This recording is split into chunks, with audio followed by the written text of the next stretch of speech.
Ecos del subterráneo. Mi nombre es Alejandro, y al momento de escribir estas líneas, cuento con 32 años de edad. La historia que estoy a punto de compartir con ustedes no es una mera ficción, sino un relato que se desarrolla en los rincones más sombríos y olvidados tanto de la historia como de la geografía de Puebla. Esa ciudad que, bajo su apariencia tranquila y colonial, esconde secretos que datan de siglos atrás. Desde mi más tierna infancia, he sentido una profunda fascinación por la historia militar de México, un interés que no nació de la nada, sino que fue cuidadosamente cultivado por mi abuelo, un veterano de guerra cuya vida estuvo repleta de aventuras y relatos que, para muchos, podrían parecer sacados de cuentos de fantasía por su carácter casi inverosímil.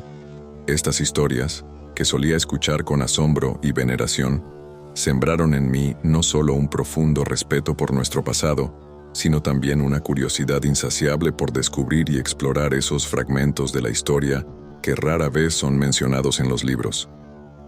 Sin embargo, debo confesar que, a pesar de mi amplio interés y mi ferviente pasión por desentrañar los misterios del pasado, nunca imaginé que me encontraría cara a cara con una realidad que superaría todas mis expectativas.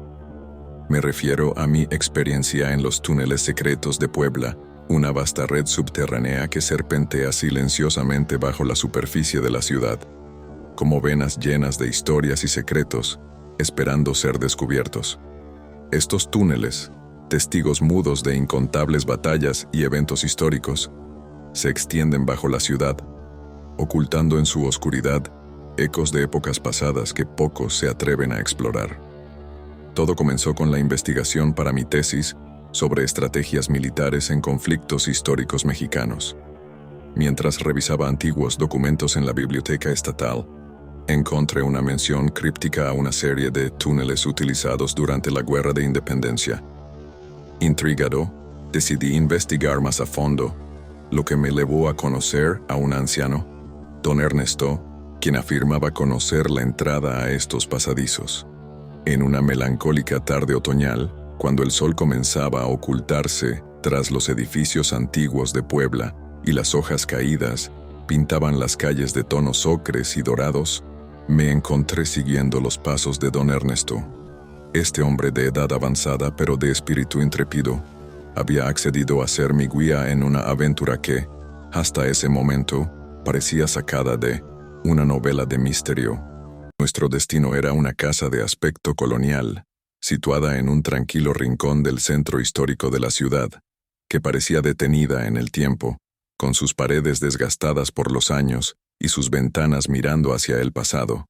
Según don Ernesto, este lugar, que a simple vista parecía ser una reliquia más de la rica historia de Puebla, escondía en su interior un secreto poco conocido: la entrada a una red de túneles subterráneos que se extendían bajo la ciudad como un laberinto oculto.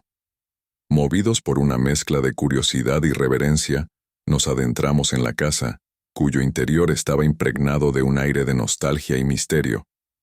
El eco de nuestros pasos resonaba en el vestíbulo vacío, guiándonos hacia una puerta que daba al sótano. La escalera por la que descendimos estaba carcomida por el tiempo. Cada peldaño crujía bajo nuestro peso, como si se quejara por la perturbación de su eterno descanso. La atmósfera se volvía más fría y húmeda a medida que avanzábamos hacia las profundidades de la casa, hasta que finalmente nos encontramos frente a una antigua puerta de hierro. Esta puerta, cubierta por una pátina de óxido y rodeada por las sombras, parecía ser la guardiana de los secretos que yacían más allá. Con un chirrido que rompió el silencio sepulcral del lugar, don Ernesto la abrió, revelando ante nosotros la oscuridad impenetrable que nos esperaba en los túneles secretos de Puebla. Era como si, al cruzar ese umbral, estuviéramos a punto de adentrarnos no solo en un espacio olvidado por el tiempo, sino también en una página no escrita de la historia, esperando ser descubierta. Equipados con linternas, comenzamos nuestro descenso. El aire era frío y húmedo, y un silencio sepulcral reinaba, roto solo por el eco de nuestros pasos. Los muros de piedra, cubiertos de musgo y humedad, parecían susurrar historias olvidadas. Don Ernesto, adelante, me guiaba con confianza, entrando cada vez más en el laberinto subterráneo.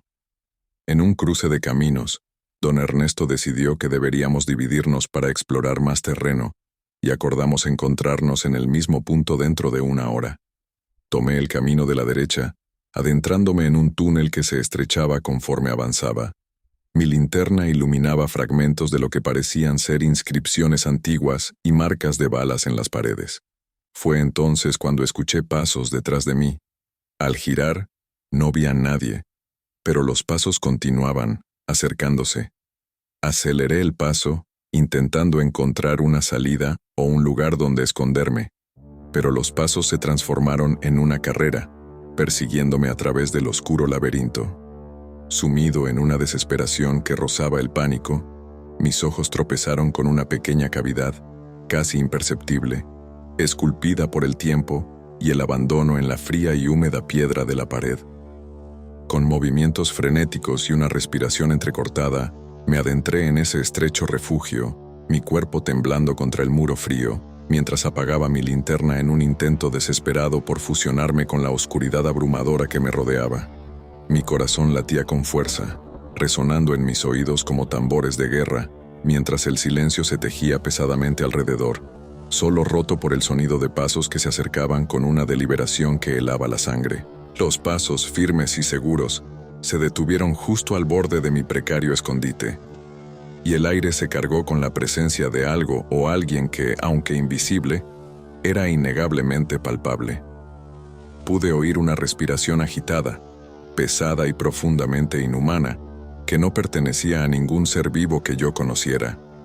Era como si el mismísimo aire a mi alrededor exhalara un aliento gélido y antinatural. La atmósfera se volvió densa, cargada de una expectación maligna, y el tiempo se estiró hasta convertirse en una eternidad tortuosa, un limbo oscuro donde cada segundo se sentía como una vida entera sumida en el terror. Justo cuando el miedo amenazaba con consumirme por completo, sumiéndome en la locura, aquel sonido, aquel inquietante aliento junto a mí, cesó tan abruptamente como había comenzado. El silencio que siguió fue aún más aterrador, un vacío ensordecedor que parecía burlarse de mi vulnerabilidad. Me quedé inmóvil, atrapado entre el alivio y el temor a lo desconocido, preguntándome si la amenaza había pasado realmente o si, en la oscuridad, algo siniestro aún acechaba, esperando el momento para revelarse. Con el corazón latiendo desbocado, esperé unos momentos antes de encender de nuevo mi linterna y salir de mi escondite. Corrí de vuelta al punto de encuentro, donde don Ernesto ya me esperaba. Su rostro pálido reflejaba mi propio terror. Sin necesidad de explicaciones, salimos de los túneles, subiendo hacia la luz del atardecer. Una vez afuera, don Ernesto me miró, sus ojos reflejando una mezcla de miedo y resignación. «No todos los que lucharon en estas tierras descansan en paz», dijo, «y no todos los que descienden a la oscuridad regresan de ella. No he vuelto a los túneles desde ese día, y aunque continúo mi investigación, lo hago con un nuevo respeto y cautela hacia los secretos que esconde la historia. Lo ocurrido en las profundidades de Puebla me enseñó que algunos misterios están mejor sin resolver,